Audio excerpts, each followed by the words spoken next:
let it be off kilter. Screw it.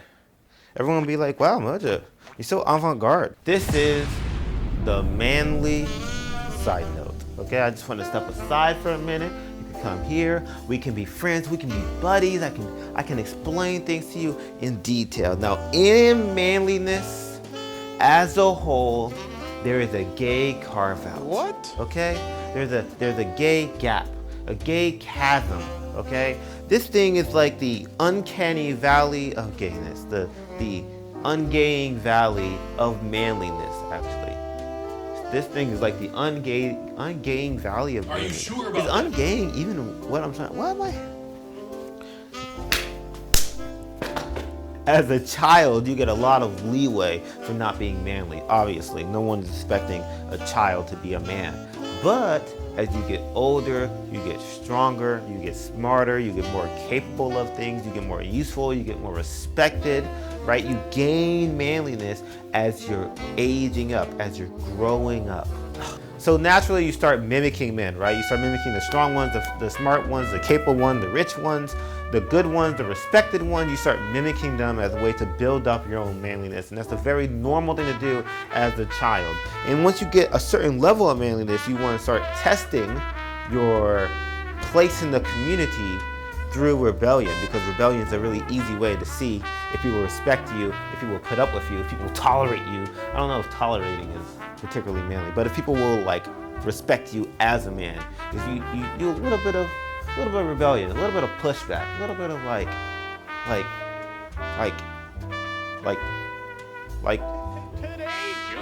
I'm a man, respect me as such. So this may surprise a lot of you, but being gay is not exactly considered manly. It's kind of like countering the manliness, of course. It's actually considered quite feminine. You know, the whole activity of it all is gay. Being gay is considered gay. But you don't have to, like, as a man, you're rebelling and you do what you want, and as a way of people controlling you in their attempt to control you, to kind of confine you to be the type of man that they want you to be instead of the type of man that you want to be, or to go the direction they want you to go instead of go the direction you want to go, they'll call you gay or girly, of course. But gay is one of the directions they'll call you. No, can't do that, bro. That's pretty gay. And that's something every man universally should know what I'm talking about.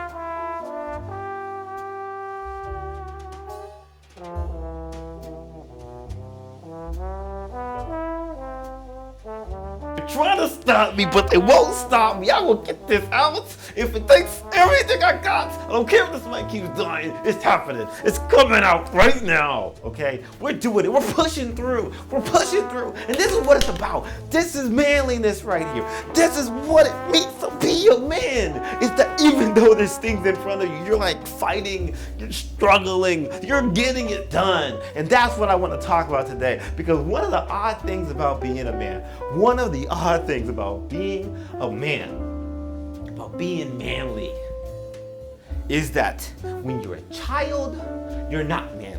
Duh, obvious, okay? I'm gonna get there, hold on a second. When you're a child, you're not manly. You're just a kid, you don't matter, whatever. Obviously, little kids aren't manly. You grow up, you get smarter, you get richer, you get more capable, you get more will, more drive, you get more respectable. You get more self-control, and you're growing in manliness. You're getting better and better and better. And naturally, you get to the point where you want to start testing how manly you are. And so you do a little bit of rebellion in order to test where you are in your manliness in comparison to the people around you. It's natural.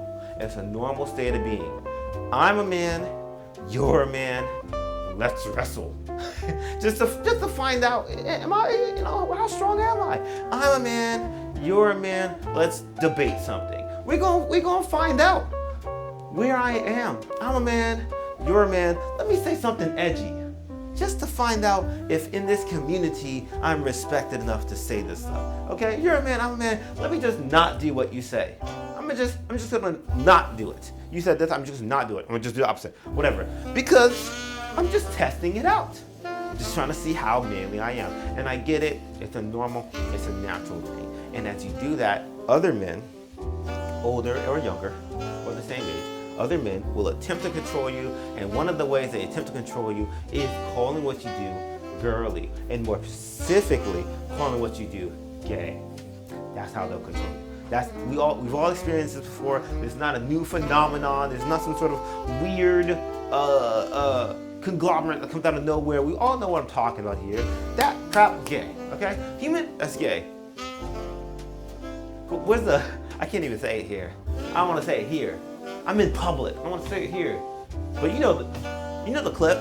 Play the clips. Play the clips. I'm gonna find. Play the clips. Nigga, that's gay. We got Riley. We got play the clips. Human being. That's gay. Okay? Don't play with me. Don't play with me. Okay? And this is how they do it. I'll give you a personal example. When I was younger, saggy pants was cool. Baggy pants was cool. Whatever you want to call it. We had pants. They were a bunch of sizes too big. We pulled it down. Whatever. Because naturally they don't really fit. I used to wear the shorts underneath, like the basketball shorts underneath. And then you had not even boxers. What's a tight one? I can't even remember the tight one. But whatever, you got the two things underneath it, and you're walking around and you're kind of doing this thing because you're spreading your legs so you can hold it up because the thing's down here. The whole pants is down here. Whole cheeks out, they're out, and you're just kind of doing your thing, right? And people would say, older people would say, hey, brother, that's gay. They ain't saying brother. Brother, that's gay. Listen. The reason why, the origins of this fashion was that in jail, they didn't have belts. So they would put their pants down in order to signal to other dudes that they're open for business. That's what they're doing. Don't look at me. I'm not the one telling you this, but they literally are the one telling me this. As if I live in a prison. I don't live in a prison, bro. Shut up. But it doesn't matter. Because their attempt is to try to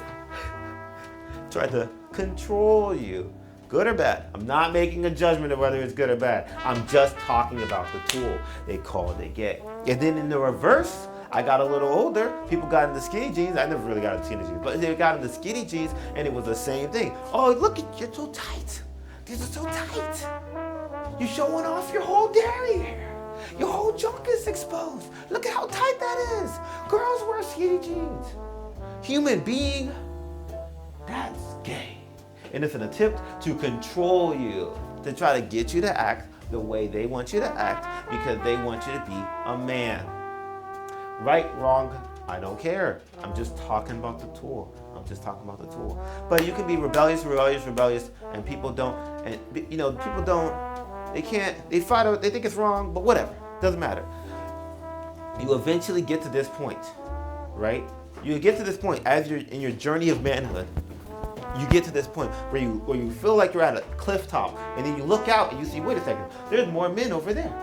There's more men over there. There's higher levels of manliness. I'm not there yet. There's higher levels of men. How do I get over there? All I see in front of me is this big drop. That's the ungaying valley. That is the. You heard of the uncanny valley? This is the ungaying valley. This is the gay chasm, as I like to call it. It's a big drop between where I am and where you are. Look at all this cord hanging out. That's gay. Look at this cord. But you have this ungaying valley.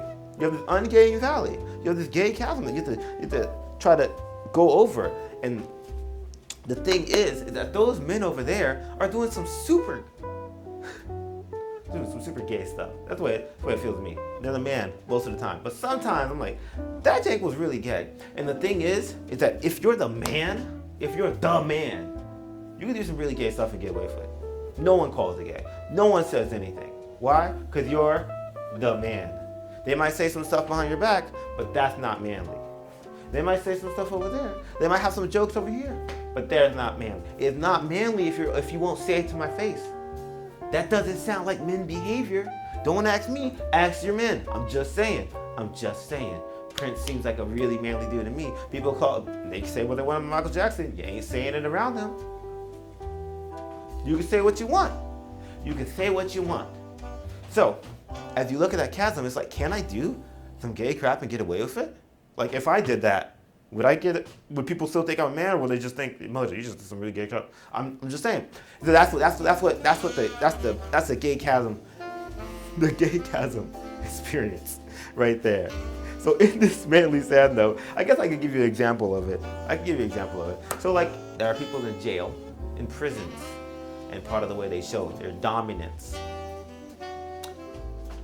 is through some physical activity with other males. And to me, there's nothing gayer than gay sex.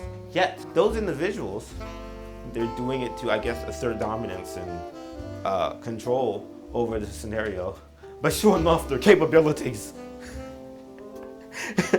as strange and awful as it is, right? And you can imagine the amount of, I guess, maybe strength or control or whatever you'd have to do that to somebody in any particular scenario. Now, you may think it's gay, and I think it's gay, but I don't know if I'm walking up to that individual. I don't know. Maybe you're different than me. I don't know if I'm walking up to that individual and saying, hey, big dog, that was gay. This is my Kevin Hart right here. That was gay. You need it. I don't know what you're doing if you won't say it to their face. You're not being very manly. Very manly. You're not being very manly. I'm just saying. I don't make the rules. I'm just telling you how it works.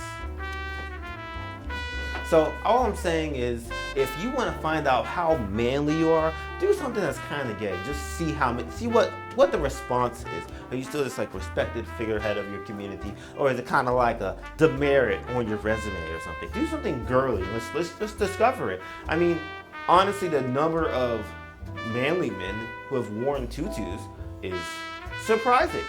It's just not what I expected. You know, we got like The Rock, he did it. Hulk Hogan, tutu baby. Larry the Cable Guy, that's pure man. No one to be like Larry the Cable Guy, girly, man, maybe not your traditional man, still the man. Okay, Harry Styles, is he on the list?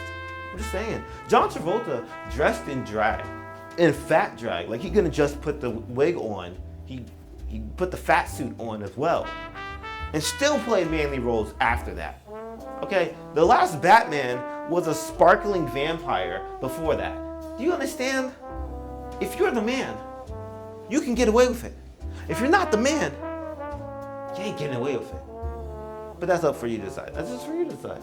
You don't have to try it. I didn't want to try it. I didn't want to push Zach off the gay chasm to find out if he can fly. I was like, let me flip that. But, you know, let me go back to sitting down, okay? We're done talking at this height, this size, whatever. We're done.